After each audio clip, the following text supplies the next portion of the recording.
அரசர்கள் முதல் நூல் அதிகாரம் 11. சாலமோன் வேற்று தெய்வங்களை வழிபடுதல். அரசர் சாலமோன் அயல்நாட்டு பெண்கள் பலர் மேல் காதல் கொண்டார். பார்வோனின் மகள் மேல் மட்டுமன்றி மோவாபியர், அம்மோனியர், ஏதோமியர், சீதோனியர், இத்தியர் ஆகிய பல நாட்டு பெண்கள் மேலும் காதல் கொண்டார். அவ்வேற்றினத்தாரை குறித்து ஆண்டவர் இஸ்ரேல் மக்களிடம், நீங்கள் அயல் நாடுகளிலிருந்து பெண் கொள்ளவும் வேண்டாம், கொடுக்கவும் வேண்டாம், ஏனெனில் அவர்கள் தங்கள் தெய்வங்களை வணங்கும்படி உங்கள் உள்ளங்களை மயக்கி விடுவார்கள் என்று கூறியிருந்தார். அப்படி கூறியிருந்தும் அந்நாட்டு பெண்கள் மேல் சாலமோன் மையல் கொண்டிருந்தார். சாலமோனுக்கு 700 அரச குல பெண்கள் மனைவியராகவும் 300 பெண்கள் வைப்பாட்டியராகவும் இருந்தார்கள். அப்பெண்கள் அவரது இதயத்தை தவறான வழியில் திருப்பிவிட்டார்கள். சாலமோன் முதுமை அடைந்தபோது அவருடைய மனைவியர் அவர் இதயத்தை வேற்று தெய்வங்களை பின்பற்றும்படி மாற்றிவிட்டனர். அதனால் அவர் உள்ளம் தம் தந்தை தாவீதின் உள்ளத்தை போல் கடவுளாகிய ஆண்டவருக்கு முற்றிலும் பணிந்திருக்கவில்லை. சாலமோன் சீதோனியரின் தேவதையான அஸ்தரோத்தையும் அம்மோனியரின் அருவருப்பான மில்கோமையும் வழிபடலானார். இவ்வாறு சாலமோன் ஆண்டவர் பார்வையில் தீயதை செய்தார். தம் தந்தை தாவீது ஆண்டவரை முழுமையாக பின்பற்றியது போன்று அவர் செய்யவில்லை.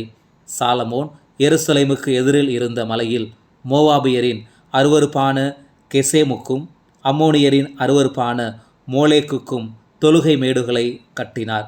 வேற்றினத்தவரான தம் மனைவியர் எல்லாரும் தங்கள் தெய்வங்களுக்கு தூபம் காட்டி பலியிடுவதற்காக சாலமோன் அவர்களுக்கு இவ்வாறு செய்து கொடுத்தார். ஆண்டவர் சாலமோன் மீது சினமுற்றார். ஏனெனில் தமக்கு இருமுறை காட்சியளித்திருந்த இஸ்ரேலின் கடவுளாகிய ஆண்டவரிடமிருந்து அவர் இதயம் விலகி சென்று விட்டது. வேற்று தெய்வங்களை பின்பற்ற வேண்டாம் என்று ஆண்டவர் அவருக்கு கட்டளையிட்டிருந்தும் அக்கட்டளையை அவர் கடைபிடிக்கவில்லை. ஆகையால் ஆண்டவர் சாலமோனை நோக்கி, நான் உன்னோடு செய்த உடன்படிக்கையையும் நான் உனக்கு விதித்த நியமங்களையும் மீறி நீ இவ்வாறு நடந்து கொண்டதால் உன் அரசை உன்னிடமிருந்து பறித்து அதை உன் பணியாளருள் ஒருவனுக்கு நான் கொடுக்கப் போவது உறுதி. ஆயினும் உன் தந்தை தாவீதின் பொருட்டு உன் காலத்தில் நான் இதை செய்ய மாட்டேன். உன் மகன் கையினின்று அதை பறித்து விடுவேன். ஆயினும் அரசு முழுவதையும் பறித்து விடாமல் என் அடியான் தாவீதின் பொருட்டும் நான் தேர்ந்து கொண்ட எருசலேமின் பொருட்டும் ஒரு குலத்தை உன் மகனிடம் விட்டு வைப்பேன் என்றார். சாலமோனின் எதிரிகள். பிறகு ஆண்டவர் ஏதோமியனாகிய அதாது என்பவனை சாலமோனுக்கு எதிராக எழச் செய்தார். இவன் ஏதோம் மன்னர் குலத்தை சார்ந்தவன். முன்பு தாவீது ஏதோமில் இருந்தபோது படைத்தலைவன் யோவாபு ஏதோமின் எல்லா ஆண்களையும் வெட்டி வீழ்த்தி புதைக்க சென்றார். யோவாபும் இஸ்ரேலர் அனைவரும் அங்கு 6 மாதம் தங்கியிருந்து ஏதோமிலிருந்த எல்லா ஆண்களையும் வெட்டி வீழ்த்தினர். ஆனால் அதாது தன் தந்தையின் ஏதோமிய பணியாளருள் சிலரோடு சேர்ந்து எகிப்துக்கு தப்பி ஓடி போனான். அப்போது அவன் சிறுவனாய் இருந்தான். அவர்கள் மிதியானிலிருந்து புறப்பட்டு பாரானுக்கு சென்று பாரானில் சில ஆள்களை சேர்த்து கொண்டு எகிப்திய அரசன் பார்வோனிடம் சென்றார்கள். பார்வோன் அதாதுக்கு வீடொன்று கொடுத்து உணவுக்கும் வழி செய்து நிலமும் அளித்தான். பார்வோனுக்கு அதாது மிகவும் உகந்தவனாய் இருந்தபடியால் தன் மனைவியும் அரசியுமான தகபெனேசின் தங்கையை அவனுக்கு பார்வோன் மணமுடித்து வைத்தான். தகபெனேசின் தங்கையாகிய இவள் அவனுக்கு கெனுபத்து என்ற ஒரு மகனை பெற்றெடுத்தாள். தகபெனேசு அவனை பார்வோன் வீட்டில் வளர்த்தாள். அப்படியே கெனுபத்து பார்வோனின் வீட்டில் அவருடைய புதல்வருடன் வளர்ந்து வந்தான். தாவீது துயில் கொண்டு தம் மூதாதையரோடு சேர்த்து கொண்டார் என்றும் படைத்தலைவர் யோவா இறந்துவிட்டார் என்றும் எகிப்தில் அதாது கேள்விப்பட்டு பார்வோனை நோக்கி, நான் என் சொந்த நாட்டுக்கு போக விரும்புகிறேன், என்னை அனுப்பி வைக்க வேண்டும் என்றான். அதற்கு பார்வோன், நீ உன் சொந்த நாட்டுக்கு போக விரும்புவது ஏன்? இங்கு உனக்கு என்ன குறை என்று கேட்டான். அதற்கு அவன், ஒரு குறையும் இல்லை, ஆயினும் எனக்கு போக விடை தாரும் என்றான். மேலும் கடவுள் எலையாதாவின் மகன் ரேசோனையும் சாலமோனுக்கு எதிராக எழச் செய்தார்.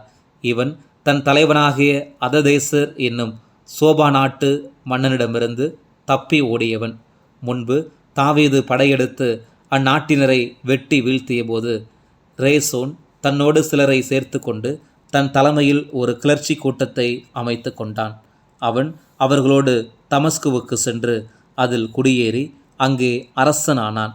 சாலமோனின் வாழ்நாள் முழுவதும் ரேசோன் இஸ்ரேலின் எதிரியாயிருந்தான். சிரியாவை ஆண்டு கொண்டு இஸ்ரேலை பகைத்து அதாதை போல் தீங்கிழைத்து வந்தான். யெரொபெயாமுக்கு கடவுள் தந்த வாக்குறுதி. எப்ராயிமின் செரேதாவை சார்ந்த நேபாற்று என்பவனின் மகனும் சாலமோனின் பணியாளருள் ஒருவனுமான யெரொபெயாம் என்பவன் அரசருக்கு எதிராய் கிளர்ச்சி செய்தான்.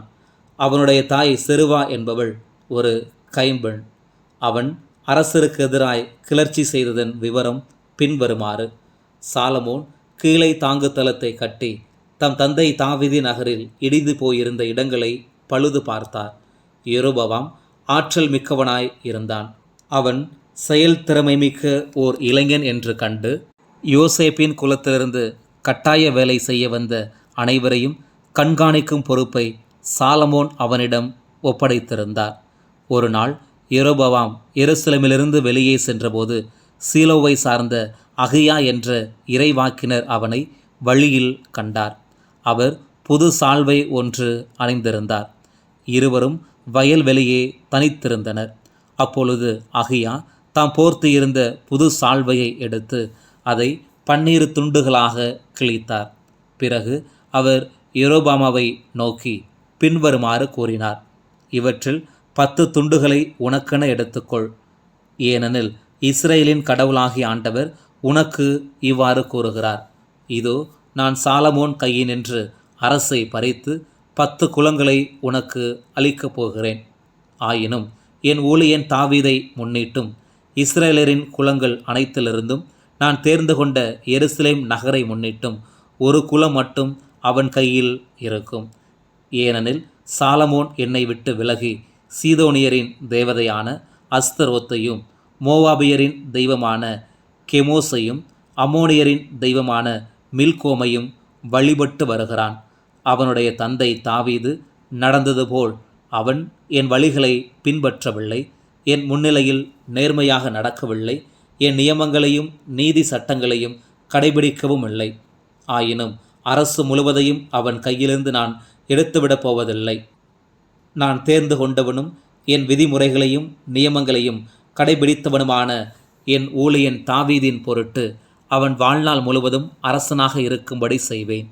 எனினும் அரசை அவனுடைய மகனின் கையிலிருந்து எடுத்து அதிலிருந்து 10 குலங்களை உனக்கு கொடுப்பேன்.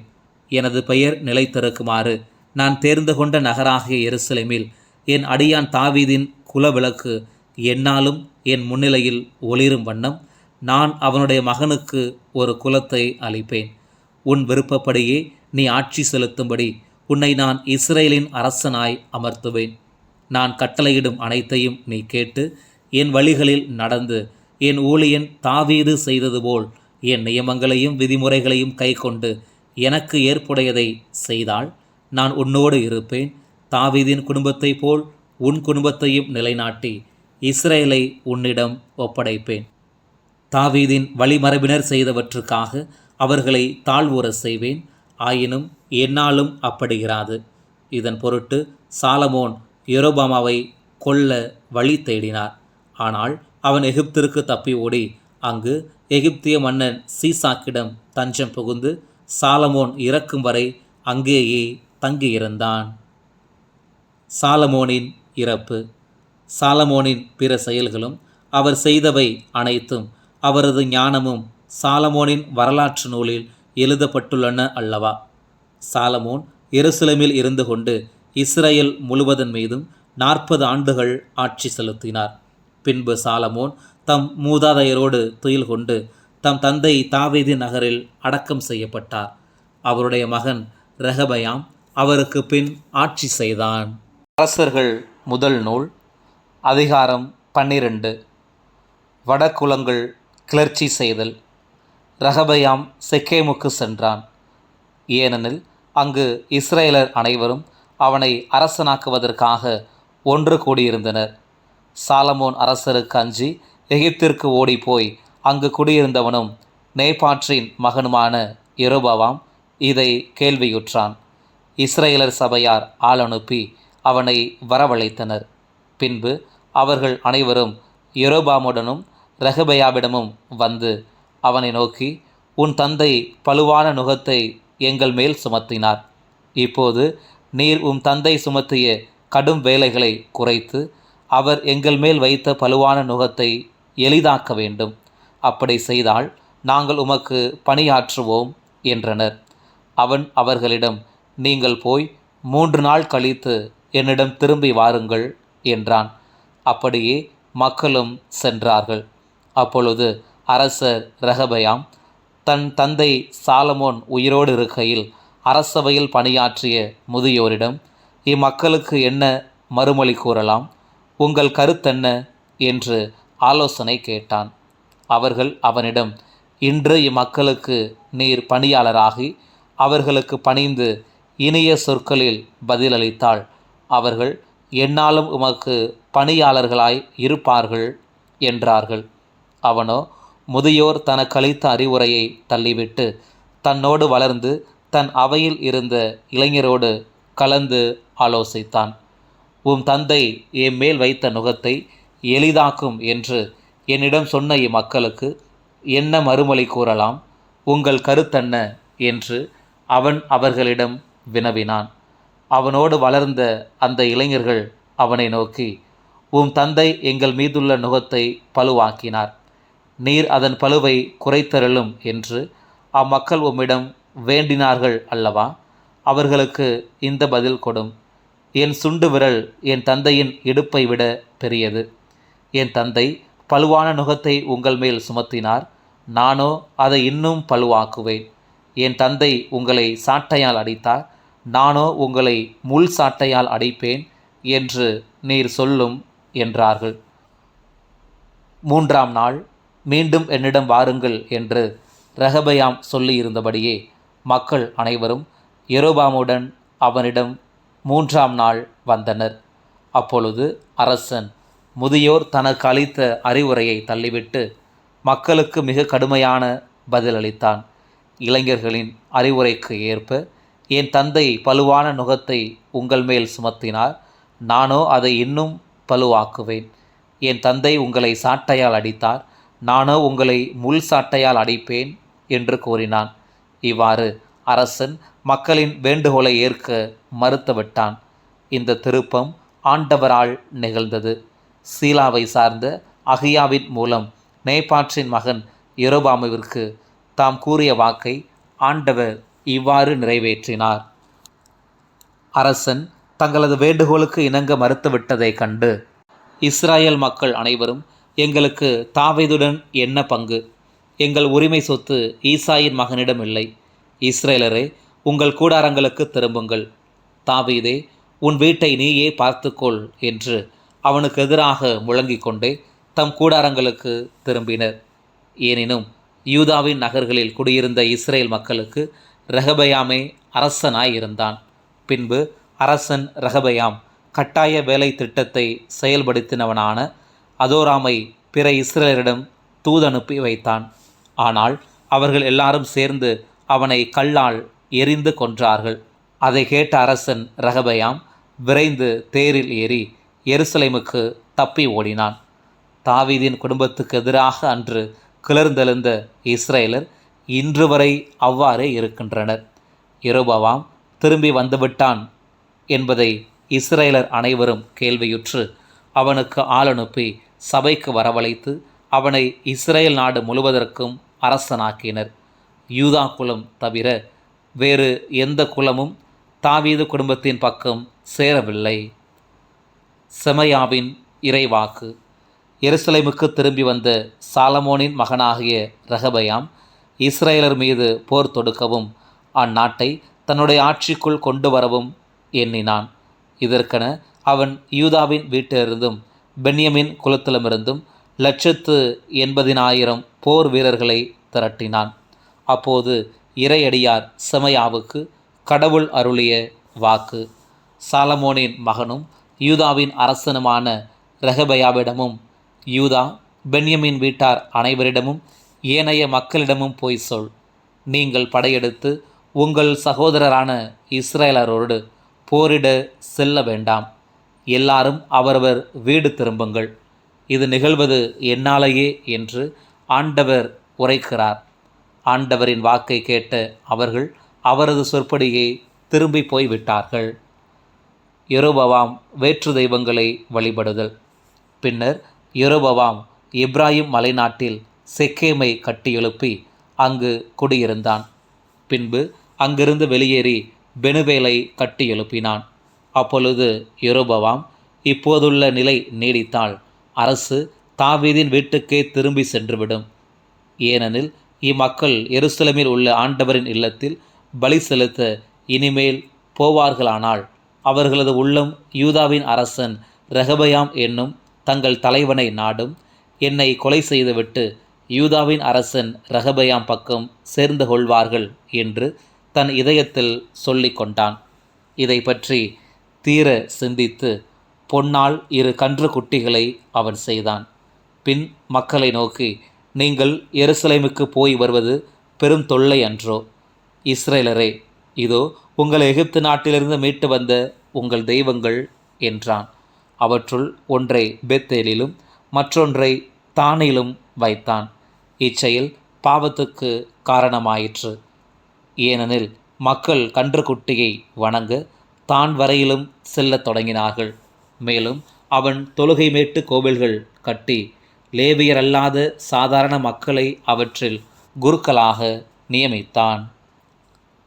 பெத்தேலில் நடந்த வழிபாடு கண்டிக்கப்படுதல். அதுவுமின்றி யூதாவின் விழாவுக்கு இணையாக 8ஆம் மாதம் 15ஆம் நாள் யெரொபெயாம் ஒரு விழாவை ஏற்படுத்தி பலிபீடத்தின் மேல் பலியிட்டான். அவ்வாறே பெத்தேலிலும் தான் செய்து வைத்த கன்றுக்குட்டிகளுக்கு பலியிட்டான். மேலும் தான் அமைத்திருந்த தொழுகை மேடுகளின் குருக்களை பெத்தேலில் பணி செய்யும்படி அமர்த்தினான். தானே திட்டமிட்டபடி குறித்த 8ஆம் மாதம் 15ஆம் நாள் அவன் பெத்தேலில் கட்டியிருந்த பலிபீடத்திற்கு சென்றான்.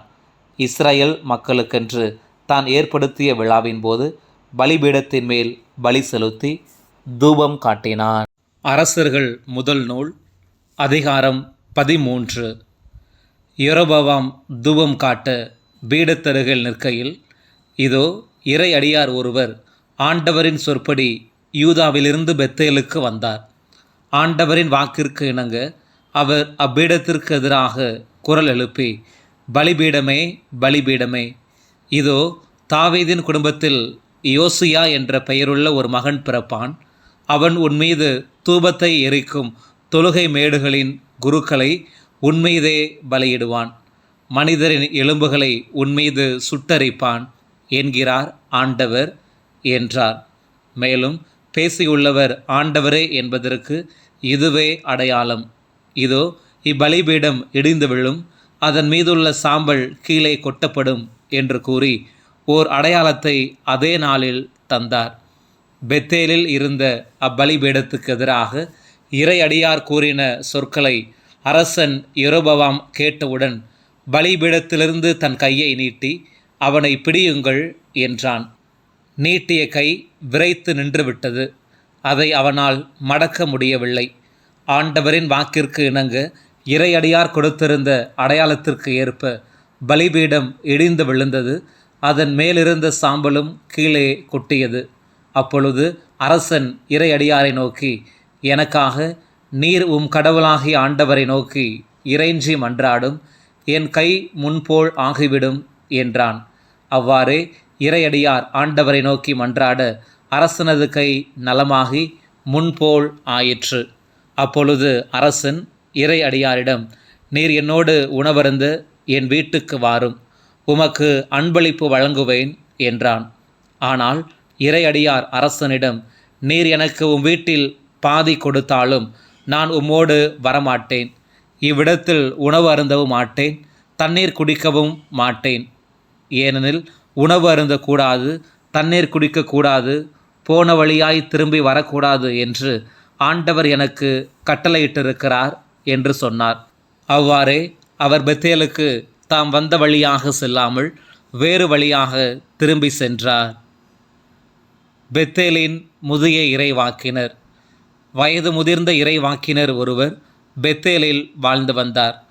அவருடைய மைந்தர்கள் தங்கள் தந்தையிடம் வந்து, இறையடியார் அன்று பெத்தேலில் செய்தவை அனைத்தையும் அரசனுக்கு கூறியவற்றையும் அறிவித்தார்கள்.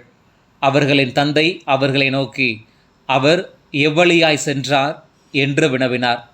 அதற்கு அவர்கள், யூதாவிலிருந்து வந்த அந்த இறையடியார் சென்ற வழியை சுட்டி காட்டினார்கள்.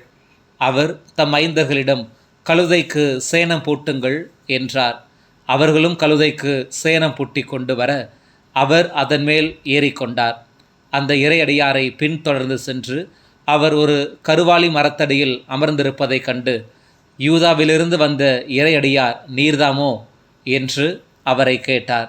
அதற்கு அவர், நான் தான் என்றார்.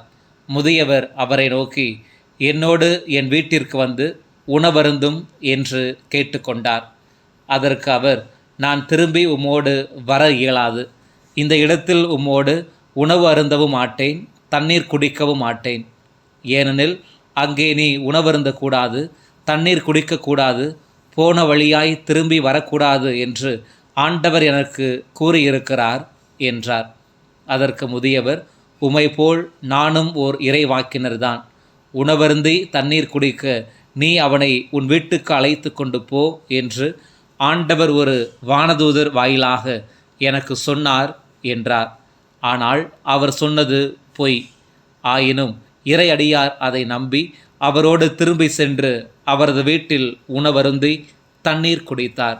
அவர்கள் பந்தியில் அமர்ந்திருந்த போது அவரை அழைத்து கொண்டு வந்த இறைவாக்கினருக்கு ஆண்டவரின் வாக்கு உரைக்கப்பட்டது. அவர் யூதாவிலிருந்து வந்த இறையடியாரை நோக்கி உரத்த குரலில், ஆண்டவர் கூறுவது இதுவே, ஆண்டவரின் சொல்லை நீ மீறினாய். உன் கடவுளாகிய ஆண்டவர் உனக்கு இட்ட கட்டளையின்படி நீ நடக்கவில்லை. நீ உணவு அருந்தவும் தண்ணீர் குடிக்கவும் வேண்டாம் என்று ஆண்டவர் உனக்கு கட்டளையிட்டிருக்க, நீர் அவர் விலக்கின இடத்திற்கு திரும்பி வந்து உணவருந்தி தண்ணீர் குடித்ததால் உனது சடலம் உன் மூதாதையரின் கல்லறையில் வைக்கப்பட மாட்டாது என்று கூறினார். அழைத்து வரப்பட்ட இறைவாக்கினர் உண்டு குடித்த பிறகு முதியவர் அவருக்காக கழுதைக்கு சேணம் பூட்டி கொடுத்தார். அவர் திரும்பி செல்கையில் ஒரு சிங்கம் வழியில் அவரை கண்டு அவரை அடித்து கொன்றது. அவரது சடலம் வழியில் கிடந்தது. அதன் அருகில் கழுதை நின்று கொண்டிருந்தது. சிங்கமும் அச்சடலத்தின் அருகே நின்று கொண்டிருந்தது. அவ்வழியே சென்ற ஆள்கள் வழியில் கிடந்த சடலத்தையும் அதன் அருகில் நின்று கொண்டிருந்த சிங்கத்தையும் கண்டார்கள். அவர்கள் முதிய இறைவாக்கினர் குடியிருந்த நகருக்கு வந்து அதை தெரிவித்தார்கள். தம் வழியே சென்ற இறையடியாரை திரும்பி வர செய்த இறைவாக்கினர் அதை கேட்டபோது, இந்த இறையடியார் ஆண்டவரின் சொல்லை மீறியவர். எனவே ஆண்டவர் அவருக்கு சொல்லியிருந்தபடியே அவரை சிங்கத்துக்கு இரையாக்கினார். அது அவரை பீறி கொன்றுவிட்டது என்றார். பின்னர் தம் மைந்தரை நோக்கி, எனக்காக கழுதைக்கு சேணம் பூட்டுங்கள் என்றார். அவர்களும் சேணம் பூட்டினார்கள். அவர் புறப்பட்டு சென்று வழியில் அந்த இறையடியாரின் சடலம் கிடப்பதையும் அதன் அருகில் கழுதையும் சிங்கமும் நிற்பதையும் கண்டார். அந்த சிங்கமோ சடலத்தை தின்னவும் இல்லை, கழுதையை பீறி போடவும் இல்லை. அப்பொழுது அந்த முதிய இறைவாக்கினர் இறையடியாரின் சடலத்தை எடுத்து கழுதையின் மேல் ஏற்றி துக்கம் கொண்டாடவும் அதை அடக்கம் செய்யவும் தம் நகருக்கு கொண்டு வந்தார். அவர் அவரது சடலத்தை தம் கல்லறையில் அடக்கம் செய்தார். பிறகு அவர்கள், ஐயோ என் சகோதரனே என்று அவருக்காக புலம்பி துக்கம் கொண்டாடினார்கள். அவர் அவரை அடக்கம் செய்த பின் தம் மைந்தரை நோக்கி, நான் இறந்த பின் இறை அடியாராகிய இவர் அடக்கம் செய்யப்பட்ட கல்லறையிலேயே என்னையும் அடக்கம் செய்யுங்கள்.